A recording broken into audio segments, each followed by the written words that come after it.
my students how to communicate, I think I would pick him.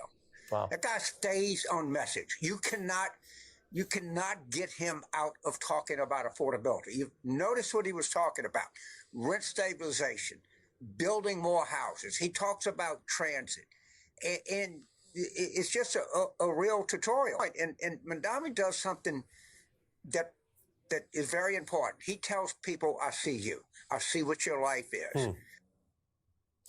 So this is the biggest message right now. It's so frustrating being an American right now that it's opposed to fascism, because in many ways you're also opposed to democratic leadership.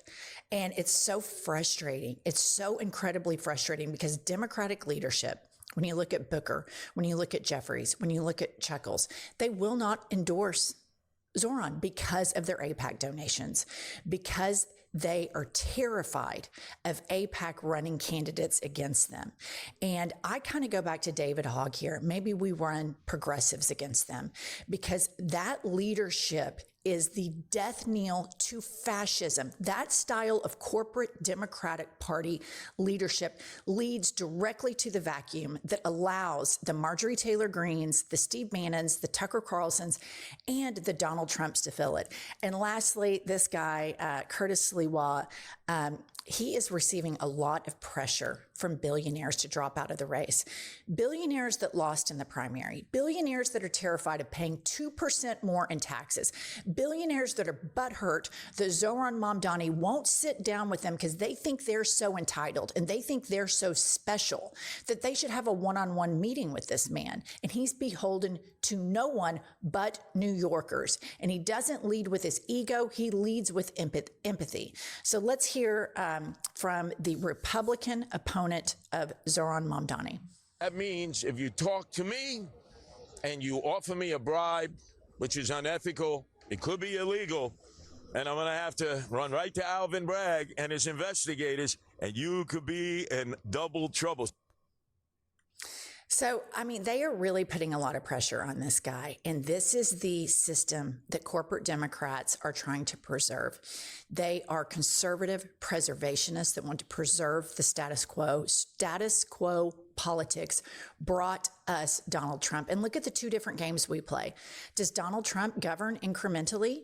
Fuck no, he's tearing down the entire East Wing right now, and he doesn't give a shit. He doesn't care who has to approve it. He tore it down, and he'll ask for forgiveness later. He doesn't ask for permission.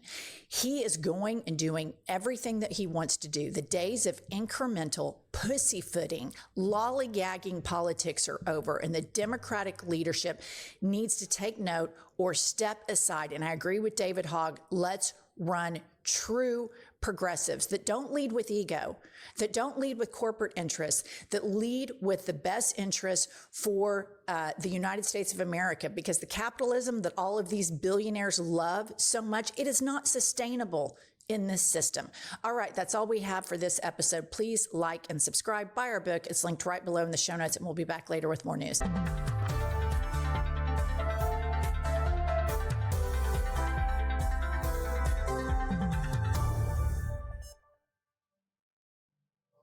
I didn't realize televised assassinations are legal in the United States. Zoran Mamdani, the Democratic Socialist on course to be elected mayor of New York in just 12 days, keeps annihilating Andrew Cuomo, the fallen Democratic establishment bigwig, and on national television as well. I presume Andrew Cuomo is a member of the undead, because I swear I've now watched him being murdered by Mamdani about 50 times. And he keeps coming back. Now, to be clear, I don't like anyone to suffer, not even people I've got a strong objection to. So here's hoping that Andrew Cuomo has a humiliation kink. If he does, hoo boy, he is having the time of his life right now. But seriously, this is important because Mamdani has so many lessons to teach the left across the Western world. Exports from the United States have certainly been a mixed bag, but this is definitely one product we shouldn't be slapping any tariffs on. There are so many clips of Mamdani I've watched. They represent about half my dopamine hits these days. Genuinely concerned that I'm hooked. What am I going to do when the contest is over? Just before we go through some of these clips, some of my faves, little recap. Andrew Cuomo is Democratic Party aristocracy. His father was Mario Cuomo, the governor of New York State. In fact, Andrew Cuomo ran his father's campaign back in 1982 and served in Bill Clinton's cabinet. In 2008, while backing Hillary Clinton's doomed Democratic nomination campaign, he said of Barack Obama, "You can't shuck and jive at a press conference." Many considered that to be racially charged language at the time. He then ended up, just like Daddy, governor of New York State. He was there embroiled in multiple scandals, accused of trying to shield himself from scrutiny over the huge number of deaths in nursing homes during the pandemic by suppressing the actual death toll, accused of using state resources for his $5 million pandemic book deal, various other corruption allegations. We could go on. And indeed, above all else, he resigned in 2021 after an inquiry found he had sexually harassed multiple women. Zoran Mamdani, on the other hand, is a New York State Assembly member backed by the Democratic Socialists of America, to which he belongs. He's just turned 34. He's Muslim and thus been targeted with a deluge of Islamophobic bile. And just 10 months ago, he was on about 1% in the polls. He's run this incredible grassroots campaign, which has focused on the soaring cost of living in New York City, with pledges focused on housing, buses, creating city-owned grocery stores, raising the minimum wage, universal childcare, and so on, funded by increasing taxes on wealthy individuals and corporations. He's also been very vocal in standing against Israel's genocide of the Palestinian people. And his campaign videos are some of the best you'll have ever seen. Honestly, chef's kisses. Back in June, there was the primary for the Democratic nomination, and the polls had Cuomo ahead for weeks on end, and then Mamdani smashed him, absolutely battered him in the final round by a near 13-point margin, showing he mobilized people who otherwise just wouldn't have voted. And that's the thing, he's engaging people who are just turned off by politics. Cuomo then went ahead and launched an independent campaign, and so here we are. Preamble over, let's start with this little zinger. Cuomo keeps going after Mamdani on experience. Let's hear how Mamdani deals with that particular attack line. In other words, what the Assemblyman said is he has no experience. And this is not a job for someone who has no management experience to run 300,000 people, no financial experience to run $115 billion budget. He literally has never had a job. On his resume, it says he interned for his mother. This is not a job for a first-timer.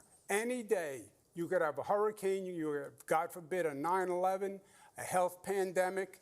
If you don't know what you're doing, Cuomo. people could die. Mr. Mamdani, you want to respond? And if we have a health pandemic, then why would New Yorkers turn back to the governor who sent seniors to their death in nursing homes? That's the kind of experience that's on offer here today. What I don't have in experience, I make up for in integrity. And what you don't have in integrity, you could never make up for in experience. Yes.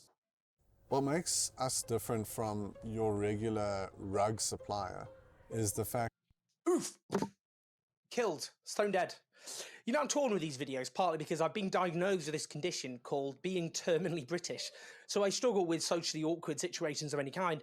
That was so brutal, part of me just wants to look away. There are clearly limits to my condition, because I think I've watched that particular clip about 30 times. Maybe Mamdani's cured me. There is a really good masterclass here for leftist candidates all over the world, standing against establishment candidates, because Mamdani shows how you fight back. Last night, there was another televised debate with Cuomo, and he put that strategy into practice. You will hear from Andrew Cuomo about his experience as if the issue is that we don't know about it. The issue is that we have all experienced your experience. The issue is that we experienced you taking a $5 million book deal while you sent seniors to their deaths in nursing homes. The issue is that we experienced you cutting funding for the MTA to send money to upstate ski resorts. The issue is that we saw you give $959 million in tax breaks to Elon Musk. The issue is your experience. Ooh, oof. Oh, do I look away again? No, I will absolutely not look away. You can see him there. He's hanging Cuomo with his own record. Brutal. Very effective. Here's another example. On you. Shame on you. No, it is always a pleasure to hear Andrew Cuomo create his own facts at every debate stage. Yeah. We just had a former governor say in his own words that the city has been getting screwed by the state. Who was leading the state? It was you. Governor Hochul. You were leading the state for Governor 10 years, Hochul. screwing the city. No. You cut homelessness funding. You cut funding for the MTA. You as a You did all of these things, my That's friend. the That's past you. 4 years. It's the past 4 years. Cooked him alive right there on the spot. And I'm not talking medium rare. I mean to a crisp. I mean incinerated in a flame so explosive it could be spotted by orbiting satellites. What Mamdani is putting into practice is what the late socialist British politician Tony Benn would say about how you get change. The burning flame of anger at injustice and the burning flame of hope in a better world. Now, I've got immense respect for Bernie Sanders, whose 2016 campaign for the Democratic presidential nomination did not so much reinvigorate the US left as basically rebuild it altogether, so that the US left is now stronger than it's ever been. From its burgeoning ranks has emerged Alexandria Ocasio-Cortez, AOC, but who you wouldn't rule out as a future president, and of course Mamdani himself. But in the 2020 presidential campaign, he avoided Sanders going on the offensive against Joe Biden, which some people thought, well, was a mistake, that he could have landed blows, but he clearly just didn't want to do that. It's not his style, to be fair. Mamdani's very much offering a campaign based on hope, but he's also not afraid to go very much on the attack, as we saw in his opening statement. Good evening. Thank you to the moderators, and thank you to New Yorkers for tuning in. I know you'd rather be watching the Knicks.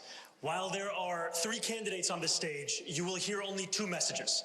My opponents, who spend more time trying to convince the other to drop out than actually proposing their own policies, will speak only of the past, because that's all that they know.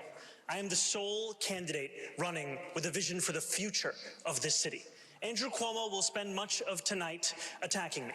He is a desperate man, lashing out because he knows that the one thing he's always cared about, power, is now slipping away from him. He will amplify right-wing talking points, he will share conspiracy theories, and he will do these things to make you feel that this should keep you up at night. But I've been spending the last year listening to New Yorkers, and I know what actually keeps you up. It's whether or not you can afford to live a safe and dignified life in this city. I have plans for our future. My opponents only have fear. On Cuomo's sexual harassment cases, let's just hear this from Mamdani. Mr. Cuomo, in 2021, 13 different women who worked in your administration because you lodged a defamation case against her. I, however, can speak. And he could not have handled it any better. The Democratic establishment, meanwhile, has given up, offering no alternative to Trump, allowing fascism to grip the United States.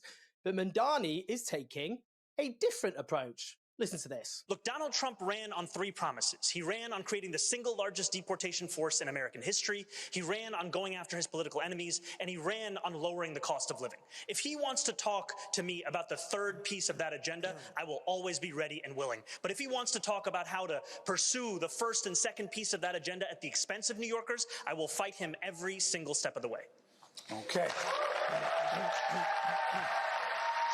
That's how you do it. Mamdani's offering actual answers to people's grievances. They're real grievances, the sort of grievances that drive people into concluding that migrants and refugees are the ones causing problems, unless there's a message of hope, when of course they should be blaming a broken economic system which is rigged in favour of shameless elites.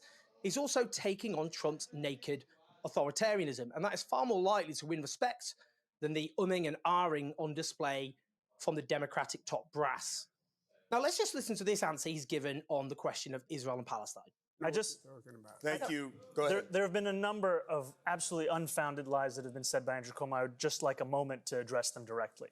I've said time and again that I recognize Israel's right to exist. I've said that I will not recognize any states. I said that I will not. As a Jewish state. If I would be allowed to finish, that I would not recognize any state's right to exist with a system of hierarchy on the basis of race or religion. I have made that very clear. And part of that is because I'm an American who believes in the importance of equal rights being enshrined in every single country, whether we're speaking about Israel or whether we're speaking about Saudi Arabia. You can stand here and you can lie all you want, but New Yorkers know. We have the question. There's been some who've taken issue with this because there is no right, legally speaking, in fact, of any state to exist. That's not a right. States come and go. Does the United Kingdom have a right to exist? Well, Scotland might leave the United Kingdom and then it would no longer be the same country anymore. Czechoslovakia used to be Czechoslovakia. Now it's Czechia, it's Slovakia.